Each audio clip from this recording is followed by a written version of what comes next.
Paano mo nababalance yung sked mo, boss, ngayong pumapasok ka na?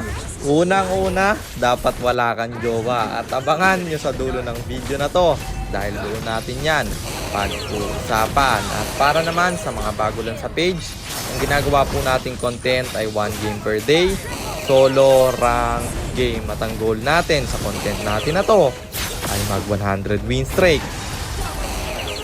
Hi guys, nandito na tayo sa 298 day ng 1 game per day and ang standing natin bago yung game na to ay 258, 39, 258 wins and 39 losses. Sa game na to, okay naman yung naging draft kasi binan ng kampe yung Freya at binan ko yung Fanny. Ang problema sa lineup ng kalaban ay hindi tayo pwedeng magsan. May Alpha at may Moskov tapos Estes pa yung roam nila, kaya Bruno ang napili ko dito. So ayun, nandito na tayo sa pang 200 at 78 araw ng isang game kada araw. Digmaan na! Ang rotation na ginawa ko dito ay blue first, kaya ang ikot natin ay papunta sa baba at saktong-sakto ang lalim ng dalawa. Moskov ang unang mabibigyan na pa-revitalize na yung Estes nila at apat na dito yung mga kalaban. Bagsak na yung dalawa, mapapa-flicker out pa yung Aurora, mabubuhay siya pero yung Hellcurt ay wala nang kawala. At dahil tatlo yung wala, pwede nating platingan to. Mapapapasive yung Aurora pero ang asim ng Claude, mamamatay siya sa torre pero okay, tamang plating lang. Pati Angela bumagsak.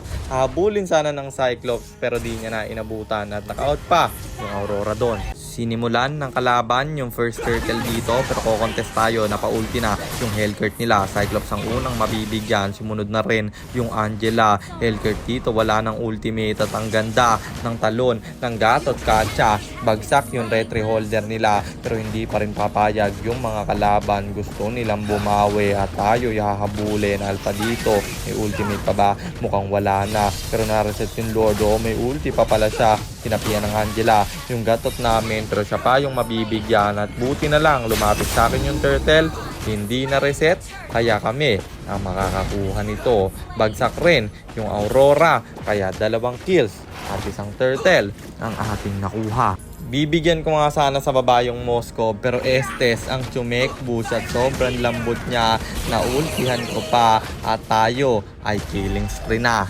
Siyempre wala yung roamer nila, yung gold lane mag-isa, kaya babasagin natin to. Ide-def niya ng pilit, wala na tayong minion, kaya kalma na lang muna. At nung nagka-minion si ating binalikan na sa mid-range yung Estes nila, kaya wala pa rin siyang kasama at basag na yung torre nila sa baba. Second turtle up na, ko-contest pa nga sana pero zinonaw tayo ng Alpha at nagtataka ako bakit walang damage yung Alpha. Nakasemitang pala siya pero masakit pa rin pag nagpo-proc yung passive main at nakuha ng kalaban yung turtle doon. Bagsak naman yung Hellcurt nila pero kapalit yung Cyclops namin. Low HP yung Aurora pati na yung Moskov nila kaya ni-respawn ko na at nakakill pa tayo doon ng isa. Sabay balik dito sa torre nila sa gitna kasi yung Aurora kakabuhay lang. Pinilit i-def ng dalawa pero di na nila kinaya at aking nabasag na. Napa-ulti yung Aurora pero walang tatamaan at tayo kumalma na muna. Tamang bili lang ako ng item dito pero may bakbaka na pala sa gitna kaya ni-respawn ko dali-dali at yung Aurora pa ang mabibigyan. Knockout yung Cyclops doon at yung Moskov sa baba.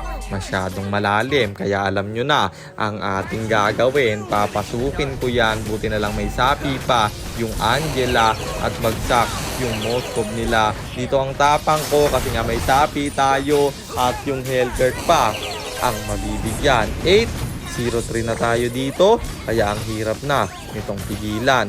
Saktong-sakto up yung turtle nung namatay yung apat nila kaya atin tong i-burst na at yung third turtle ay tayo naman ang makakakuha. At kagaya ng palagi kong sinasabi sa inyo, kapag nakakill, convert nyo sa push. At ang ganda ng microng ginawa ko dun sa Aurora, pinani siya, nabasag pa yung torre nila sa gitna. Ito yung pinakamalalang desisyon na ginawa ko sa game na to kasi rumespo ako dito sa baba. Hinahabol kasi yung dalawa kong kampe at bagsak na yung Angela. Patay na yung isa namin, nag-overstay pa ako kasi nanggigil ako sa kalaban. Gusto kong makasabage guys. Yan yung kahirapan pag highlights yung hinahanap mo eh. Tingnan nyo, napalalim ako, 8-0 ko doon, na shutdown nila at bagsak pa kaming 4.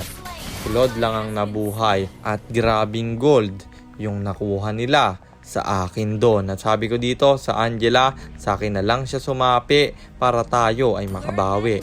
Ang problema, pagkabuhay ko, kinukuha na nila yung Lord at di na ako umabot. Kaya sa kanila, napunta yon. At dito nakinig yung Angela at sa akin niya na ni-reserve yung ultimate niya. Papalag tayo dito sa baba pero grabe yung heal nila. Wala yatang anti-heal yung kampe. Babagsak yung alpha pre at wala ng ulti yung Estes. Di na kinaya ng flash yung damage ko. Hellcurt na pa ulti pero pagka-clear ng Lord, umuwi na ako. Kasi yung dalawa sa top, bumabasag. Madedepensahan ko pa. Kaya ito, hindi na bro. Hahabulin ko sana yung Moskov pero masyado na yung malalim kaya kumalma na lang tayo. Pero nang dahil dun sa isang pagkakamali ko, tumaba sila at namatay yung 3 kong kampi dito. Wala na akong nagawa. Napakat pa sa pader. Dalawa kaming natira at tinowerlock na nila. Kaya talo ulit tayo. At ang standing na natin ay 258. 258 wins and 40 losses. At mythical honor, 26 stars ulit tayo. Poto lang win streak. At kung meron mang tayong matututunan sa content na yon, yun yung wag nang maghangad ng highlights. Kasi minsan talaga guys, naiisip ko rin na kapag walang highlights ako nagawa sa game na yon, konti yung views na manonood sa content natin. Pero yun yung pagkakamali ko at hindi na natin yun uulitin. Di ba nga ang goal natin mag 100 win streak, hindi naman magparami ng views, di ba?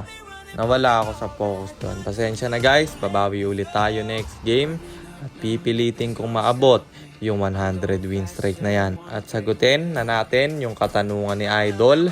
Paano ko nga ba nababalance yung time ko kahit na nag-aaral na ako? Iwasan nyo lang yung mga distractions guys. At mag-focus kayo sa goal nyo. Kagaya ng ginagawa ko. Noon pa man, focus naman ako sa goal Talagang hindi ako lumalabas. Tamang grind. Pero ngayon, napapadalas yung paglabas ko kasi pumapasok na ako. At yun lang, i-manage nyo lang yung time nyo ng maayos guys. At ang pinakaunang dapat nyong gawin, dapat wala kayong jowa, man. Kasi malaking oras ang makukonsumo niyan. Imbis na i-grind mo, pinambebe time mo pa. At yun lang, sana nasagot ko yung tanong mo idol. At sana rin, meron kayong natutunan sa content natin na to. At kung meron man, pakishare lang. Then after nyo i-share, mag-comment na rin kayo ng pa-shoutout para ma-shoutout ko kayo sa mga next nating content. At i-comment nyo na rin ang inyong mga katanungan kasi baka malay mo sa next nating content, comment mo naman ang mapili ko. At yan yung item at emblem na gamit ko sa game na yon. Screenshot nyo na lang guys or i-replay. At para naman sa mga gustong magpapilot ng ML account, mag-PM lang kayo, nagre-reply ako. At syempre, may bayad yon. Kahit hanggang anong rank, pwede nyo ipapilot. At kahit anong hero, pwede nyo ipaspam.